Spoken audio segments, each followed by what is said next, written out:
Good morning and welcome to Morning Java, joined today by Chris Bradford, our esteemed hockey/football/baseball/everything writer, and as a result, that's the nature of this program on this particular day is how we're going to do it. Let's talk first about baseball since it's pretty much what everybody's talking around here. The aftermath, Chris, of this from the Pirates' end has been to try to sell the concept that they're not rebuilding. Neil Huntington's been publicly extremely defensive about that concept. Why? Well, I don't think anybody wants to admit that they're rebuilding. I mean, the Pirates, they had, Some people do it.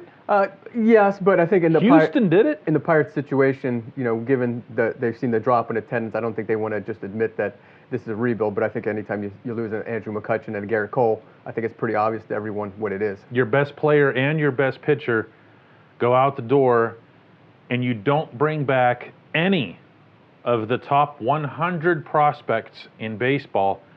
I guess what I would counter to that is you can't have a rebuild because you don't have anything to rebuild with.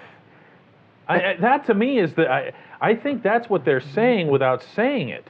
Well, there's that. Because they can't admit it. No, they don't want to admit that. And I mean, I guess is the cupboard that bare that there's nothing really there to build upon? There's not a Josh Bell. There's certainly not offensively. No, they have a top prospect in terms of pitching that they like in Mitch Keller, but there's not some wave.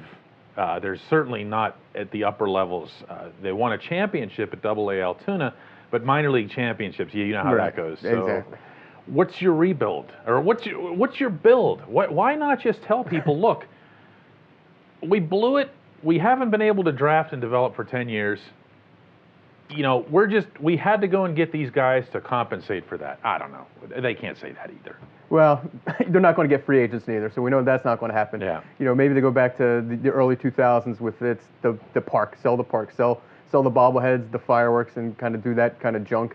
Because the on-field product right now isn't very good, and it doesn't look like it's going to get any better anytime soon. Do you think people stay away for real? No. Why? No. I think it's like Kennywood. It's like a thing to do in the summer, just to force a habit. It's a nice summer night. You go to the Pirates game. You got a great view of the city skyline. I mean, that's the only way I can explain it. So if attendance dropped last year by around whatever it was, 300, 400,000, it went from 2 million down to 1.6. Where will it be this year? I don't know. I want to see how this plays out. I'm sure it's going to be down. Can it go down another 25%? Maybe, but you have to look at the TV stuff too. I mean, as bad as the Pirates have been, I've been in Pittsburgh now for 26 years. The TV ratings have never totally bottomed out. They did in September, but your point is taken. I know what you mean. Yeah, I mean, given as bad as they've been for 24 of the 27 they've usually been very, very good, even through the losing, right? However, in September, the numbers I heard, which I'm not permitted to share, are not good. Yeah, and it's interesting because it's obviously a different generation of Pirates fan than it was 15 years ago. This is some fans who have kind of become almost strangely accustomed to winning at least a little bit, at least those 3 years. Yeah. So we'll see if that newer fan base that was there for the blackouts and the good days in Octobers in 2013, 14, 15, whether they stop coming, that's going to be another thing to keep an eye on. Anybody want to talk about something else? Randy Fichtner is the new offensive coordinator of the Pittsburgh Steelers. There's obviously nothing new about Coach Fichtner. He's been around for many years as a receivers coach and a quarterbacks coach. I get it. I understand that you can't be changing all of the lingo and the jargon. Right. That's really hard in any level of football, isn't it? I think that was his best selling point, is the fact that he has continuity with the players and certainly with Ben Roethlisberger. With Ben, yep. And I think at the end of the day, that's his most important thing. I look at him as kind of the path of least resistance. I mean, I think Ben wants to have his own control of the offense. That wasn't happening with Todd Haley. There was, a clash of personalities. I think, his relationship, Fichtner's with Roethlisberger's, helps, but now I think everything is now on Ben Roethlisberger. I mean, if he can't work with Todd Haley, who I think a flawed human being, but a very good offensive mind, so now I think all the onus is now on Ben Roethlisberger. If they fail, it's on Ben. That's flawed human being down there at the bottom of your screen. You mentioned the relationship with Ben. You said that now it's on Ben. What I wonder about here, and this is with all due respect, Coach Fichtner has been a coordinator over 10 years at two different schools, Northern Arkansas and Memphis. And that's it as far as his coordinating experience. He hasn't had to call plays or diagram plays or anything of the kind at the NFL level. You know? That's not exactly Ohio State and Alabama he was working at. No, I know. I understand that. I just wonder, I get why they did what they did. I just wonder if it's not a situation where maybe he could still be augmented or assisted by someone who would be some, genius level play diagrammer or designer. Do you know what I'm saying here? Because otherwise, what are we talking about here? Is it going to be him and Ben sitting there working on the playbook, just picking from existing plays and saying, let's do it this way? Well, in addition to Randy Fichtner, now Richard Mann's gone, so they're going to need a wide receivers coach. So that's another something else to consider. But you have Mike Munchak there also. He's been a head coach. He has obviously some bigger picture ideas of how that offense can work. So maybe he's another guy, along with Roethlisberger and now Randy Fichtner. Maybe that's the thinking minds that are going to run the Steelers honestly, offense. I could see a scenario here, and we're not going to know this until we have a chance to really interview these guys, obviously. So we're just making educated guesses here. But if you look at the concept of the plays themselves, I don't know what would stop them from just working with the existing book. Yeah, I mean, you know what I mean? Yeah, and again, I think Ben Roethlisberger is going to have a lot more say in this offense than obviously he's ever had in the past 14 years.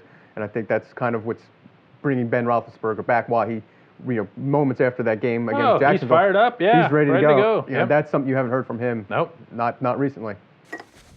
The Penguins are out on the West Coast. Matt Geitke's out there. Chris and I still watch a lot of hockey whenever that happens. Too much. Way too much hockey. And we still talk about it. And we're going to talk about it in this segment as well. The NHL has a lot of teams that have surprised this season. Some that have disappointed, but some that have surprised. Now, way at the top of that list is the expansion team, obviously. Yeah. It's beyond belief. Yeah, and the crazy part is now we're already in the new year, and it doesn't look like they're going away. No. They know who they are. Yeah, they look like they're going to be a playoff team. They'll have an interesting situation coming up with some of their free agent guys, but it looks like they're going to have to retain them because it looks like, not only make a playoffs, it looks like they can make a legitimate run. Yeah, that's funny. One of the funny things about George McPhee's master plan is that I'm sure he brought guys in that he thought he could move at the deadline. James Neal. Yeah, and thought, I'll just keep these guys for a few months, and they'll score some goals, and I'll let them go. But now you can't. That city's fallen in love with that team. Yeah, that's the thing that's crazy. It's just the excitement in that building. We went out there in the middle of December for the Penguins game, and it's just built upon that. I mean, it's a great atmosphere. Yep. You can't let go of those guys. No, well, you could if you were the Pirates, but we already discussed them. Let's look at the rest of surprise teams in the league. Tampa's not a surprise. No, not at all. They have that freshness factor coming back from not having made the playoffs with an incredibly talented group. No, you saw them in 2016 when they took the Penguins 7 games. You kind of knew that they were coming. When they were get it together, and they got a healthy Steven Stamkos, they're as good as anybody in the league. My surprise team so far, I'll pick one from each conference. Let's start with the East here. We'll each take one from the East here. Mine is Boston. I did not see the Bruins mixing. I knew they had some quality youth coming. I didn't know it was this good. We knew about Pasternak. I didn't know they had as many guys, Spooner and other guys like that, as they had step in. But the way they have mixed the Patrice Bergerons, the Brad Marchands, and those guys with the younger guys has been really impressive to me, especially from the offensive standpoint. That team can really score. Yeah, I obviously have the Louis DeBrusque kid in there, and on the back end, Charlie McAvoy, he's been very impressive. He's been really impressive. Yeah, really dynamic, mobile defenseman. He looks like he could be possibly a Norris Trophy winner in a few years. But yeah, Boston is an impressive team. I thought the window was closed with those guys. Yep. I'm sure a lot of people up there did. They went Stanley Cup in 11 and 13. You think, oh, maybe that runs over, but it's been the rookies have really carried them. No, the Bruins are now enjoying the thing that the Penguins kind of did over the last couple of seasons, I think, and they've got some real momentum. In the West, and I don't care how this sounds, the team that surprised me has been Winnipeg. Now, not that, and I wrote when they came into town originally, and I wrote it again when I was up there. The talent that's been on hand for the Jets has been there for a long time and really visible to anybody paying attention. It's really high end and forward and to a lesser extent on defense, but they have guys. What surprised me is that they've gotten the kind of goaltending that they have from Connor Hellebuck. Yeah, that's a nice story because they bring in Steve Mason. You know, he got Who gets a Flyers goalie to try to that's shore a really anything bad up? idea. And here Connor Hellebuck kind of takes the job back, and he's really ran with it. That's, as you mentioned, that's a really good team. It has a lot of depth on both sides. It always was a really good team. They just didn't have any goaltending. Yeah, and now it certainly looks like they'll be back in the playoffs. If I was taking a surprise team in the West, and maybe it should be Other than Vegas, preface that. Is Los Angeles. That's a team, again, like Boston, had won a few times. You kind of thought maybe the window was closed on those guys. And now it looks like the rejuvenated Dustin Brown, of all people, is having a big season for them. Yeah, and Andrei Kopitar is starting to look like the two-way monster that he was. Maybe not at his absolute peak, but enough of those guys, like you said, are still there from their glory days that they're able to mix those guys in with, the Tyler Toffoli's and the younger players that they have. Yeah, and they've done it without Jake Muzzin. He's missed some time, and Jeff Carter's been out since I think middle of October. Yeah, and here they're still in the playoff hunt. And the NHL is going to reward freshness and fresh legs. I think that's the ultimate lesson here when you look at the way the NHL's overall standings have kind of flipped to an extent. You've seen these teams that were really talented, like the Tampas and the Winnipegs and so forth, that have found a way to move all the way up here just by virtue of being fresher. We don't I know we beat this point to death when it comes to the Penguins, but it's real. No, it's true. Sidney Crosby was talking about that the other day when the Penguins were still in town before they left for the West Coast. He was saying, playing with guys like Sprong and Dominic Simone has kind of helped him, the fresh legs, how important it is. And they were asking about, possibly bringing in an older guy. And he was talking like, no, the days of the guys, of the 40-year-old guy. That's bringing in a Ginla to play the wrong wing. Yeah, that stuff's not happening. The way the game's going, it's just a younger man's game, and it's definitely a speedier game. And those are harder players to acquire. It's time for the What's in Your Cup segment of Morning Java, and just scanning here through the comments that were underneath the Java from yesterday that was done by Lance Lysowski and Chris Mueller, which was all football-based. Just a couple of quick comments here this is from my man Brian up in Indiana. He just says, Fichtner has 0 NFL coordinator experience, has never designed an NFL offensive game plan. Yeah, we went over that here. Michael S. says, Pirates stink at drafting / developing. I've never heard that. That's another one, yes. Totally we've gone over that. Foreign concept to me. And our What's in Your Cup question today comes from Jack Pat, a longtime reader, who asks, why not the defensive coordinator, Keith Butler, also? Why did he not get fired? Well, I think we have to look. The Steelers went 13-3. We don't want to make knee-jerk reactions and just fire everybody. You're not going to fire Mike Tomlin. You're not going to fire, the defensive coordinator as well. I think the Steelers wanted to send a message. Getting rid of the offensive coordinator. I think that's message sent enough. I don't think you want to go overboard with it. I think if my preference would have been Butler over Haley over Butler rather. But I think the conflict with Ben Roethlisberger trumps that. So I think they wanted to send a message, and Todd Haley's got the sacrificial lamb. I think it would have been more than just a message. Steelers aren't the message-sending types. I know what you mean when you say that. I think that when I look at the Butler situation, I've expressed in a column already that I would have been okay with them making a change at both coordinator spots. I haven't liked what I've seen of Keith Butler's defensive consistency over a 3-year span, nor do I see any real identity being built up. But to go directly to Jack's question, why didn't it actually happen? I can tell you that the Steelers people, when they watched these games where the team got blown up by big plays, whether it was Deshaun Kaiser or Blake Bortles or I already forgot the name of the dude who was quarterback for the Colts that day, but just big plays down the field repeatedly, even though they have a more talented secondary. The Steelers genuinely believe, right or wrong, that those were execution lapses. And I think that when you watch the Jacksonville film, that's really hard to argue. I just didn't look at what happened Sunday. I have seen schematic lapses.